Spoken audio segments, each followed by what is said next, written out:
In this video, traders, we'll talk about emotions when you're trading a flush. Stay tuned. Hey guys, warm welcome to you. So, what in front of you, Dow, spiders, all these bits and pieces here. What I want to talk about in the video now is the emotions during the flush. So not the kind of the intricacies and the operations and the strategy behind it, but more the emotions. Emotions.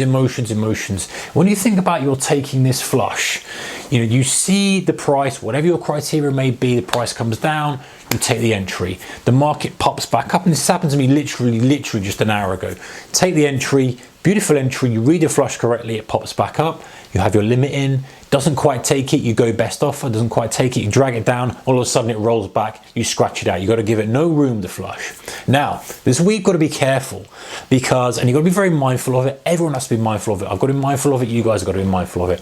When you're trading that, and listen, it doesn't necessarily have to be a flush or so per se. It can be fading a move, some kind of setup. We're not talking about just blindly stepping in front of a train. There's a reason for it, and like I say, the certain rules, it depends on how you're trading, but you've got to be very careful then, because you've got on a trade that's perhaps, especially in that example there, nearly giving you a nice scalp trade, scratched it out, then it's sitting here, then it goes again, but this time you're not in. What have you got to be careful of? You've got to be careful that you don't dive in thinking, I'm missing this, it's FOMO, and piling long, because you are in such a vulnerable position. Then from an emotional perspective, you think about if you're buying after the spike off the low, you're quite late to the move. And it's almost like if you're going to buy late, wait for it to move, then pull back, then buy. Don't buy in the middle of the drive up, because if it goes down and retests that flush and maybe does another little leg lower, you're going to get stopped out. You have to take the stop. You can't sit in that, because that's the sort of thing that ends accounts.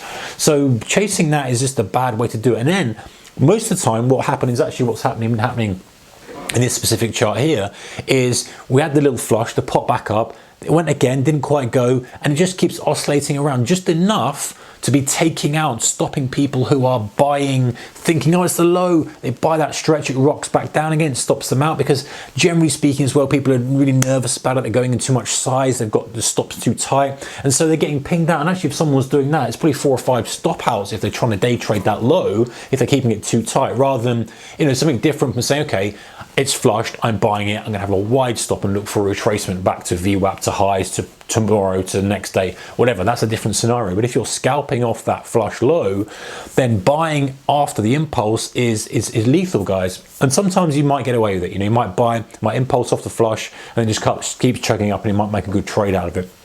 But generally speaking, when you get an impulse, you're going to get a retracement, you're going to get something. And so if you're so caught up in it, you end up, things have got to line up so perfectly for you that it's a dangerous thing to do. So it's a FOMO element. The other element I wanted to talk about is the element that you have to be very strict about what you're looking for. So my rule is, okay, I'll take it again if I see what I need to see. Now, the chance of me seeing what I need to see now are getting slimmer, and I recognize that. But what I can't do is I can't just say, well, it's close enough, it's at the low. No, my rules are my rules. I want to see a certain specific set of scenarios and variables occur before I put my capital at risk. I don't want to buy just because it's at a low. In actual fact, if it's flagging at a low, it's probably not a good long anyway. I need to reset and look for the next phase of the market. It might not be buying that low. It might be, well, let it retrace and sell for a future push down into lows into the close. Or it might be, let it push even lower and then look for a flush, another leg lower. You start to adjust what you're looking for.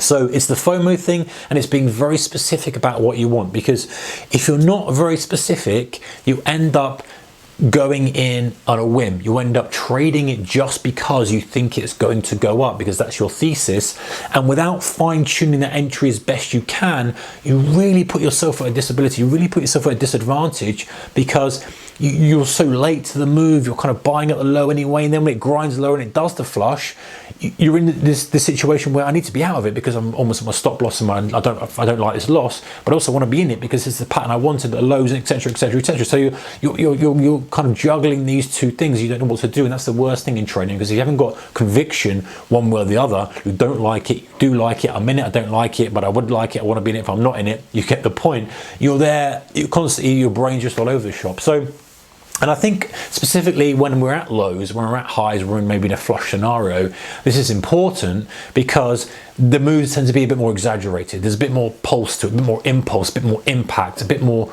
caution has to be made, because also, especially if we're talking about a flush, we're talking about reasonable volatility, and you can be in a trade and literally snaps against you right to your stop within 4 or 5 minutes, depending on how wide your stop is, of course. So there's a lot of emotional attachment to it. So being very mindful and being very guarded about the way you trade at lows and at highs, specifically if you're trading a kind of flush trade. All right, guys, take care. See you next one. Bye bye.